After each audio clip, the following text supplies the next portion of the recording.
Welcome back, students. I'm going to continue looking at post-war United States by looking at a specific battle in the containment front on the Cold War, which is the Korean War. And this is one of the few times that we see the Cold War developed into an armed conflict. Although the U.S. is involved, it does not directly involve the Soviet Union, although it is a fight against the spread of communism. It does, however, involve communist China.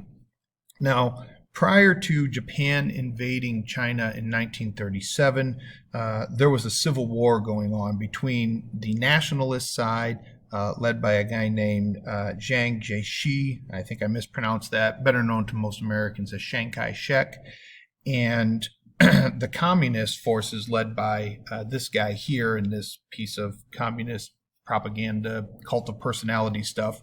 That's Mao Zedong.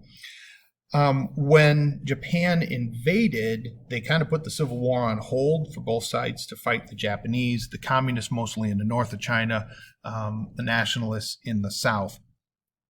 But once World War II ended and the Japanese were forced out of China, the fighting is going to resume between these forces. The USSR, the Soviet Union, is going to support the communist forces, and the United States is sending aid in money, in the form of money, to the nationalist forces. Unfortunately for the U.S. And for the nationalist Chinese, the nationalist leaders like Chiang were pretty corrupt, and they mostly used that aid to enrich themselves. In the meantime, Mao has won a lot of support, particularly in the North, for the successes of the communists in fighting the Japanese during World War II, but also in promising to feed the people as China's in a near famine post-World War II. So the U.S. is going to refuse to send any troops to support Chiang because he is, because of the corruption going on there. And in 1949, Mao's communists are going to take control of China. China falls to communism, becomes a communist nation. The nationalist forces under Chiang will retreat to the island of Taiwan off the coast. And for a long time, the U.S. will maintain what's called the two-China policy, where we recognize both communist China as a nation as well as nationalist China in Taiwan. And that's still a source of international tension to this day.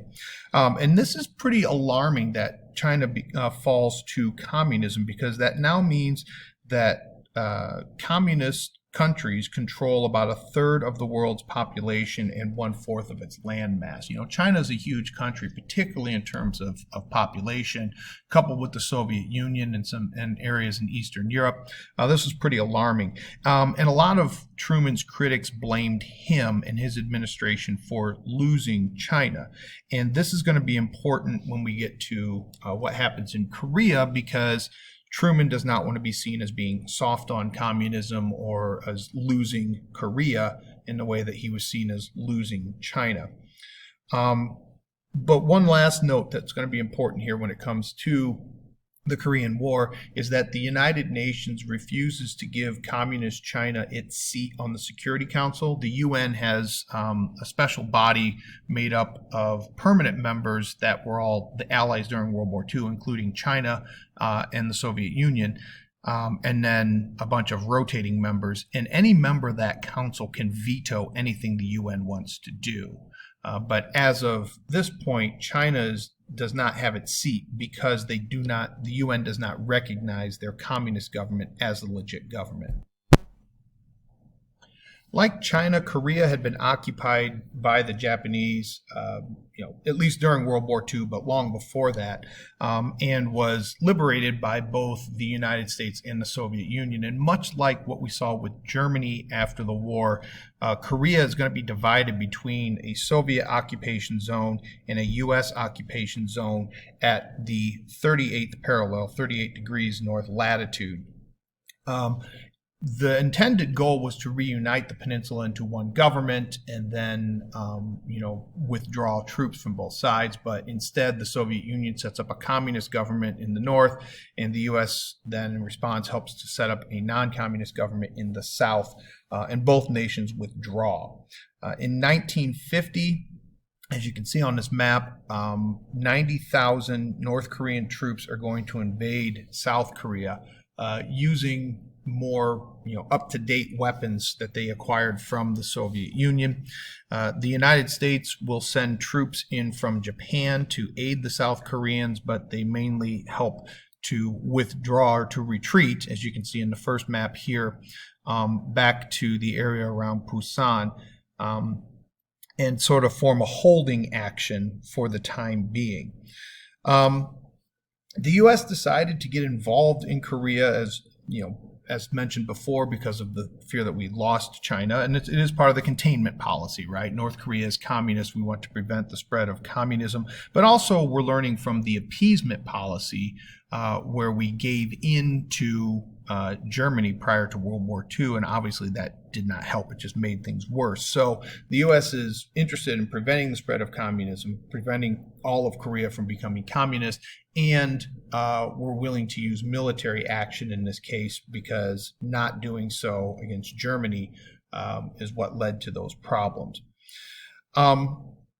So the UN elects, the United States pushes through a resolution through the UN to help the South Koreans to form a force of UN countries, which will be mostly United States troops, and will be headed by General Douglas MacArthur, an American general. Now, the reason they are able to get this past the Security Council is, of course, China might have vetoed it as a communist nation, but China was not allowed a seat on the council. The Soviet Union also had a seat on the Security Council and could have vetoed the decision to go into Korea, but they were boycotting the UN Security Council in protest of China not being on there. So there was no nation on there to disagree with the United States, and the UN elected to go in and assist. They will land farther north near Incheon. Again, I'm probably mispronouncing all of these. And kind of attack the rear guard of the North Korean forces. And this will then force a retreat by the North Koreans, pushed back all the way up to near the Yalu River, past the 38th parallel. Here we see MacArthur and Truman. Their relationship's going to be important here in a second. China had warned the United States not to get close to its border on the Yalu River, where it borders North Korea. MacArthur did not take that seriously, didn't think China would do anything about it. So he elects to push all the way up to the Chinese border, and the Chinese respond by sending about 300,000 troops into Korea, and they push the UN forces all the way back down across the 38th parallel. MacArthur is, he wants Truman to widen the war, to attack more of China, and to use nuclear weapons, use atomic weapons on China. At this point, we're still, it's us and the Soviet Union that have atomic weapons. Truman wants this to be a limited war. He does not want to widen this war into a bigger conflict in Asia. We just got finished with, the Second World War. And so he is not interested in doing this. MacArthur starts rather publicly criticizing Truman and writes letters to congressmen about this. And so Truman will then fire MacArthur for insubordination. In the meantime, UN forces have regrouped south of the 38th parallel, and they're mainly fighting. There's some back and forth, some small bloody fights, with largely being inconclusive between the North and the South. In the meantime, diplomats are trying to devise a peace treaty. When Eisenhower becomes president, or while he's running for president, he actually goes over and visits Korea and inspects the troops and what's going on there. And remember, Eisenhower is a general himself. He comes back to the United States, and he kind of starts hinting around that the U.S. might use nukes, that he might be willing to use nukes in the Korean War, and that kind of forces both sides to agree to a ceasefire.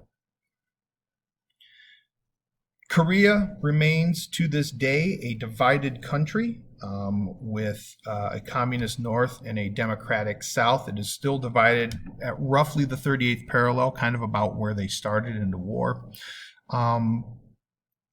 Truman's actions in this, by committing U.S. forces without an official declaration of war by Congress sets a precedent that all the presidents after him will follow. World War II is the last time that the United States will actually declare war against another country. All of our other wars have been officially undeclared wars.